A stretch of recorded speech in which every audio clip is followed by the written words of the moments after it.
It's Monday, August 5th, 2024, and this is The Gateway from St. Louis Public Radio News. I'm Rod Milam, in for Abby Larico. 10 years ago, Michael Brown Jr.'s death was a catalyst for change, leading to global movements to hold police officers accountable and shakeups in the political arena.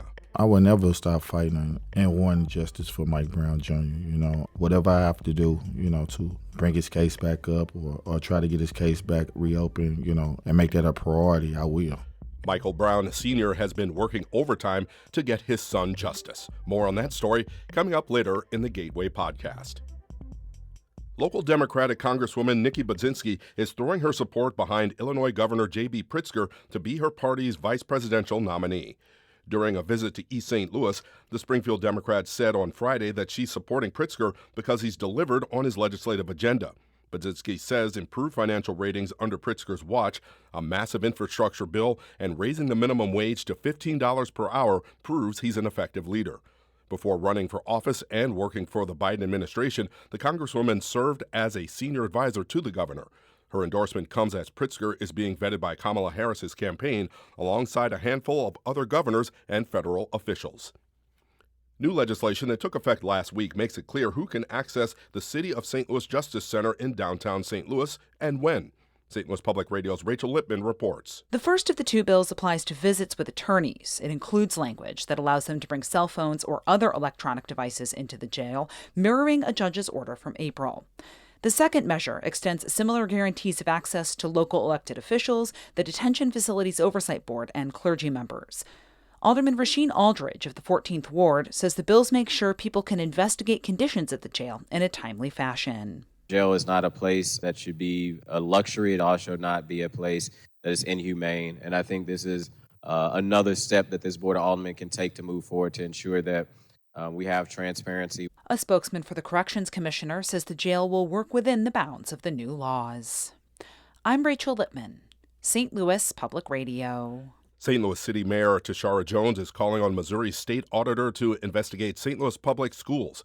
The city school district board voted to put its superintendent on leave of absence last week.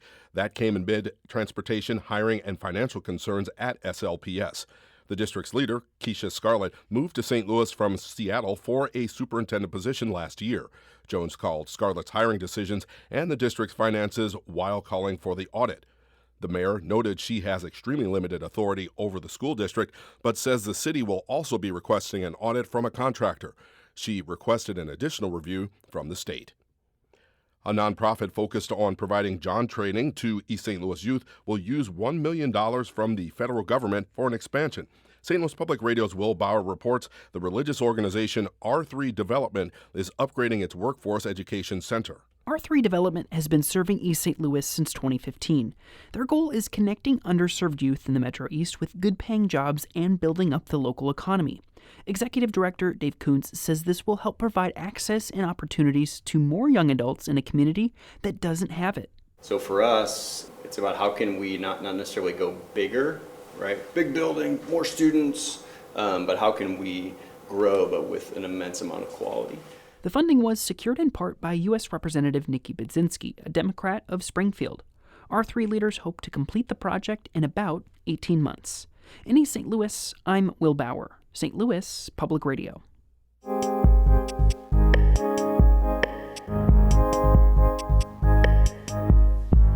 Michael Brown Jr. was shot and killed by a white Ferguson police officer a decade ago this week. For his family, the anniversary is a reminder of what they lost. Michael Brown Sr. and his family have been working to transform their pain into purpose through the Michael Brown Sr. Chosen for Change organization. St. Louis Public Radio's Marissa Ann Lewis-Thompson spoke with Brown about the organization, his son's legacy, and his long-standing call for justice. How are you doing these days? Well, working through the foundation, giving back, helping families heal best way I can. Basically helps me grab onto a little bit of healing myself. So I'm doing pretty good. Michael, a big part of your life is the Michael Brown Sr. Chosen for Change organization. Mm-hmm. What is its goal and purpose?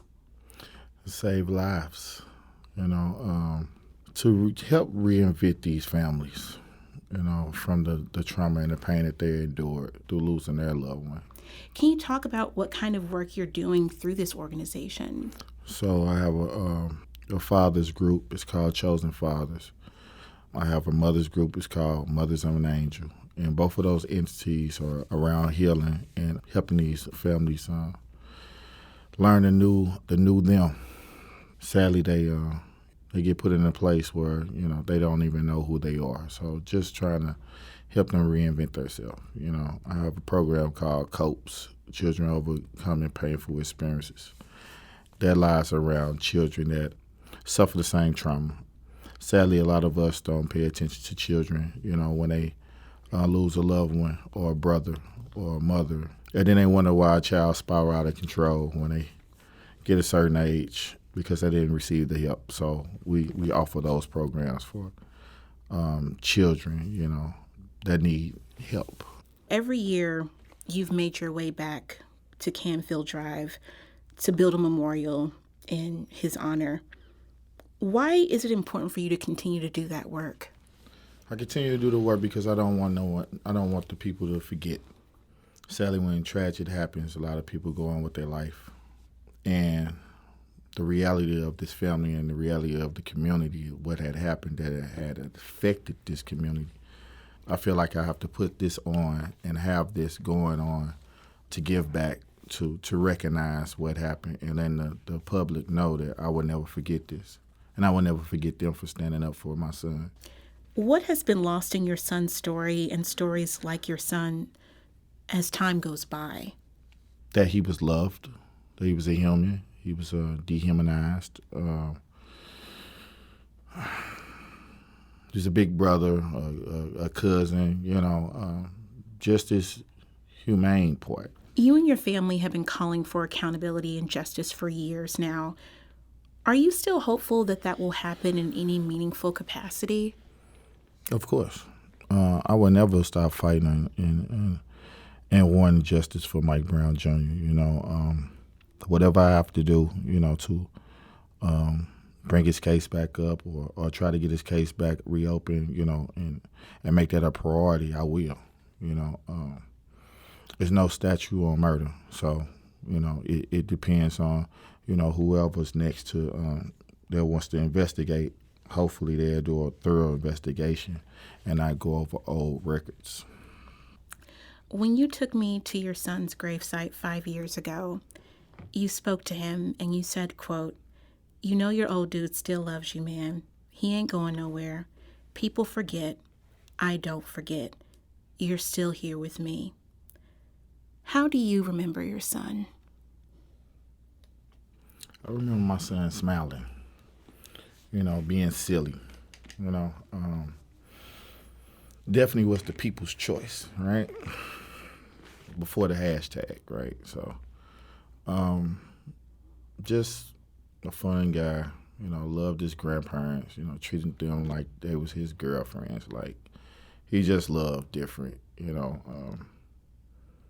But yeah, his character was just amazing. That was Michael Brown Sr. speaking to St. Louis Public Radio's Marissa Ann Lewis Thompson ahead of the 10-year anniversary of Michael Brown's death. You can listen to St. Louis on the Air and hear the entire conversation. The Gateway is a production of St. Louis Public Radio News, and the music for The Gateway was provided by Adult Fur. I'm Rod Milam. Have a good day.